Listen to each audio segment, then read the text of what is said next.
Welcome back to our YouTube channel commerce studio. ಇವತ್ತಿನ ಕ್ಲಾಸ್ದಾಗ accounting BCom 5th semester accounting standards ಮೇಲೆ ಯಾವ ಥರ ಪ್ರಾಬ್ಲಮ್ಸ್ ಕೇಳ್ತಾರಂತ ನೋಡೋಣಂತ. ಸೊ 5 ಮಾರ್ಕ್ಸಿಗೆ ಫಸ್ಟ್ 5 ಮಾರ್ಕ್ಸಿನ ಪ್ರಾಬ್ಲಮ್ನ ನೋಡೋಣಂತೆ ಈ ವಿಡಿಯೋದಾಗ. 5 ಮಾರ್ಕ್ಸಿಗೆ first one share capital. Okay, share ಕ್ಯಾಪಿಟಲ್ದು ಫಾರ್ಮೆಟ್ ನೋಡ್ಕೊಂಡು ಆಮೇಲೆ ಪ್ರಾಬ್ಲಮ್ನ ನೋಡೋಣಂತೆ.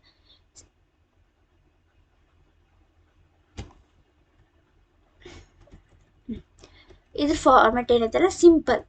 ಶೇರ್ ಕ್ಯಾಪಿಟಲ್ ಅಂತ ಹಚ್ಕೊಂಡು ಪರ್ಟಿಕ್ಯುಲರ್ ರುಪೀಸ್ ಅಂತ 2 ಕಾಲಮ್ ಹಾಕೊಂಡು ಕ್ವಶನ್ದಾಗ ಆಥರೈಸ್ಡ್ ಕ್ಯಾಪಿಟಲ್ ಕೊಟ್ಟಿರೋದನ್ನ ಹಚ್ಕೋಬೇಕು. ಆಮೇಲೆ issued capital, subscribed capital and paid up capital. Next calls unpaid ಏನಾದರೂ ಇದ್ರೆ ಲೆಸ್ ಮಾಡಬೇಕು, ಕಾಲ್ಸ್ ಇನ್ ಅರಿಯರ್ಸ್ ಇದ್ರೆ ಆ್ಯಡ್ ಮಾಡಬೇಕು. ಇಷ್ಟು ಮಾಡಿದ್ರೆ ಶೇರ್ ಕ್ಯಾಪಿಟಲ್ ಪ್ರಾಬ್ಲಮ್ಮು ಬರುತ್ತೆ. ನೆಕ್ಸ್ಟ್ ಕ್ವಶನ್ ನೋಡೋಣಂತ. ಇವಾಗ ನಾನು ಹಾಕೊಂಡಿರೋ ಕ್ವಶನ್ನ ಸಾಲ್ವ್ ಮಾಡೋಣ, ಅಂದ್ರೆ ನಿಮ್ಗೆ ಒಂದು ಐಡಿಯಾ ಬರುತ್ತೆ ಹೆಂಗೆ ಮಾಡ್ಬೇಕಂತ. From the following particulars of the company shows how the share capital appears in the balance sheet of new company prescribed under Schedule 3 of the Company Act 2013 ಅಂತ ಹೇಳಿ. ಅಥರೈಸ್ಡ್ ಕ್ಯಾಪಿಟಲ್ ಎಷ್ಟು ಕೊಟ್ಟಾರೆ? 6 lakhs. Equity share of rupees 10 each ಅಂತ ಹೇಳ್ಯಾರ. Next issued capital 4 lakh equity shares of rupees 10 each. Subscribed and paid up capital 60,000 equity shares of rupees 10 each, fully paid ಅಂತ ಹೇಳ್ಯಾರ. So calls unpaid rupees 3,30,000. ಇವಾಗ problem ಬಿಡ್ಸೋಣ ಅಂತ. Share capital ಅಂತ ಹಾಕೊಂಡು particular rupees ಅಂತ ಹಾಕೊಂಡು ಫಸ್ಟ್ ಏನು ಕೊಟ್ರೆ ಆಸ್ ಪರ್ ನಾವು ಫಾರ್ಮೆಟ್ ಪ್ರಕಾರ ಹೋದ್ರೆ ಆಥರೈಸ್ಡ್ ಕ್ಯಾಪಿಟಲ್. ಸೊ ಅಮೌಂಟ್ ಎಷ್ಟೈತಿ? 6 lakh ಇಂಟು 10 rupees 10 each ಅಂತ ಹೇಳ್ಯಾರ. ಮಾಡಿದ್ರೆ 60 lakh ಆಗತ್ತೆ. ನೆಕ್ಸ್ಟ್ ಇಶ್ಯೂಡ್ ಕ್ಯಾಪಿಟಲ್ ಎಷ್ಟೈತಿ? 4 lakh ಐತಿ ಕ್ವಶನಾಗ. ಸೊ 4 lakh ಇಂಟು 10 each ಅಂತ ಹೇಳ್ಯಾರ. ಈಕ್ವಿಟಿ ಶೇರ್ ಆಫ್ 10 each ಅಂತ ಅಂದ್ರೆ 40 lakh ಆಗತ್ತೆ. ನೆಕ್ಸ್ಟ್ ಒನ್ ಸಬ್ಸ್ಕ್ರೈಬ್ಡ್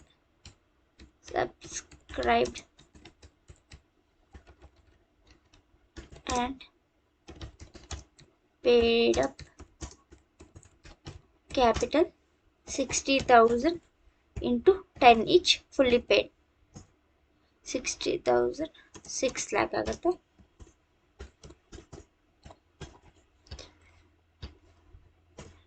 ಇಷ್ಟನ್ನ ಆ್ಯಡ್ ಮಾಡ್ಕೊಳ್ತೀವಿ. ಕಾಲ್ಸ್ ಇನ್ ಅರಿಯರ್ ಇದ್ರೂ ಆ್ಯಡ್ ಮಾಡ್ಕೊಳ್ತೀವಿ. ಬಟ್ ಇಲ್ಲೇನು ಕೇಳ್ಯಾರ? ಕಾಲ್ಸ್ ಅನ್ಪೇಡ್ ಅಂತ ಹೇಳ್ಯಾರ. ಸೊ ಕಾಲ್ಸ್ ಅನ್ಪೇಡ್ ಏನಾಗುತ್ತೆ ನಮ್ದು? ಕಾಲ್ಸ್ ಅನ್ಪೇಡು ಲೆಸ್ ಮಾಡ್ಕೊಳ್ಳೋದು 30,000.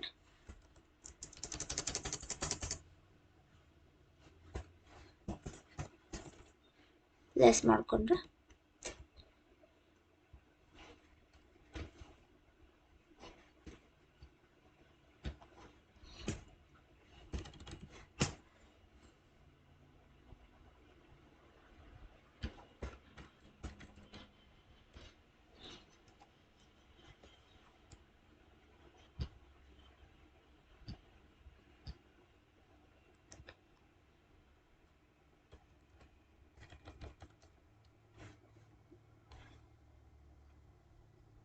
ಇದನ್ನ ಫಸ್ಟ್ ಆ್ಯಡ್ ಮಾಡ್ಕೊಳ್ಳೋಣ, ಆಮೇಲೆ ಕಾಲ್ಸ್ ಅನ್ಪೇಡ್ನ ಮೈನಸ್ ಮಾಡ್ಕೊಳ್ಳೋಣ. ಸೊ 60 lakh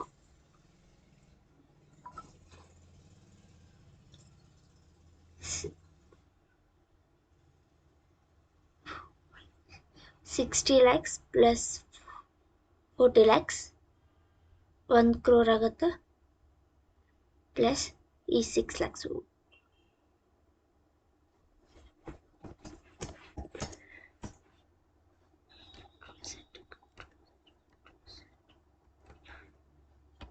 ಸೊ ಇದು ಅಷ್ಟು ಆ್ಯಡ್ ಮಾಡಿದ್ರೆ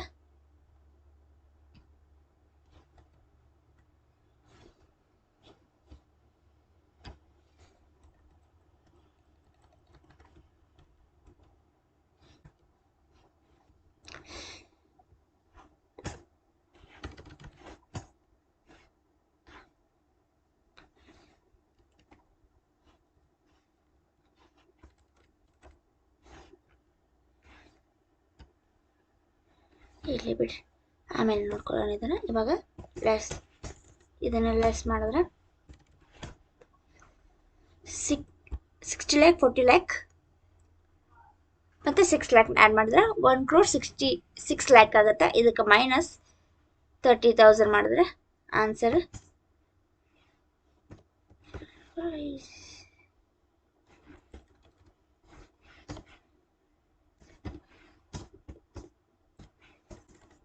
ಇದೇನಾಗುತ್ತಲ್ಲ ಇದು ಆನ್ಸರ್ ಟೋಟಲ್ ಇಷ್ಟು. ಸೊ ಶೇರ್ ಕ್ಯಾಪಿಟಲ್ ಮೇಲೆ ಕೇಳಿದ್ರೆ ಈ ಥರ ಪ್ರಾಬ್ಲಮ್ನ ಮಾಡ್ತೀವಿ. ನೆಕ್ಸ್ಟು ಇನ್ನೊಂದು 5 ಮಾರ್ಕ್ಸಿನ ಪ್ರಾಬ್ಲಮ್ನ ನೋಡೋಣಂತ. ಸೊ ಇನ್ನೊಂದು ಏನೈತಲ್ಲ, from the following information furnished by Sai company limited prepare note to property plant equipment as prescribed under schedule 3 of companies act 2013. ಇದೇನೈತಲ್ಲ ಪ್ರತಿ ವರ್ಷನೂ ಬೀಳುವಂಥ ಕ್ವಶನ್ ಆ್ಯಂಡ್ ಇಂಪಾರ್ಟೆಂಟ್ ಕ್ವಶನ್ ಐತಿ. ಇದನ್ನ ಯಾವ ಥರ ಸಾಲ್ವ್ ಮಾಡೋದು ಅಂತ ನೋಡೋಣ. ಸೊ ಏನೇನು ಹೇಳ್ಯಾರ, land 90 lakh, building 60 lakh, plant and equipments 18 lakh, furniture 15 lakh, vehicles 25 lakh, office equipments 10 lakh, bearer plants 2 lakh and others is 6 lakhs. ಈ ಥರ ಕೊಟ್ಟಿರ್ತಾರೆ. ಸೊ ಇದೇನೈತಿ note number 1 as per accounting standard. ನಮ್ದು ನೋಟ್ 1 ಏನಾಗುತ್ತೆ, property plant and equipment. ನಾವು normal balance sheet ಮಾಡುವಾಗ ನಮ್ದು note number 1 share capital ಆಗಿರುತ್ತೆ. But as per the accounting standard rules note number 1 property plant and equipment. Okay, ಇವಾಗ particular rupees ಅಂತ ಹಾಕಿ ಇನ್ ಲ್ಯಾಕ್ಸ್ ಅಂತ ಹಾಕೊಂಡೇನಿ. So first ಏನು ಕೊಟ್ಟಾರ, ಲ್ಯಾಂಡ್ ಎಷ್ಟೈತಿ 90 lakhs. ನಾನು 00 ಹಾಕೋಂಗಿಲ್ಲ, ಯಾಕಂದ್ರೆ ಅಲ್ಲಿ ಆಲ್ರೆಡಿ ನಾನು ಮೇಲೆ ಇನ್ ಲ್ಯಾಕ್ಸ್ ಅಂತ ಹಾಕೊಂಡಿದ್ದೀನಿ. Next building 60, plant and equipments 18, furniture 15 lakhs,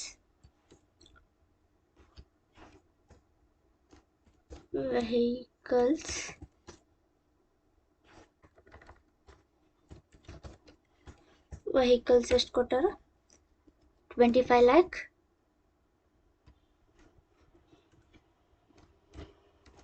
office equipments EQI equipments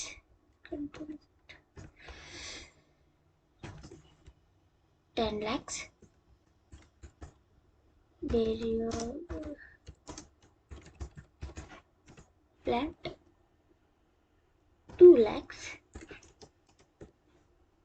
next others ಏನಿಲ್ಲ, ಏನು ಕೊಟ್ಟಿರ್ತಾರೆ ಅದನ್ನು ಹಚ್ಚಿ ಆ್ಯಡ್ ಮಾಡಿದ್ರೆ ಈ ಪ್ರಾಬ್ಲಮ್ ಸಾಲ್ವ್ ಆದಾಗ 6. ಸೊ ಇದನ್ನು ಟೋಟಲ್ ಮಾಡೋಣ. 90 plus 60 plus 18 plus 15 plus 25 plus 10 plus 2 plus 6.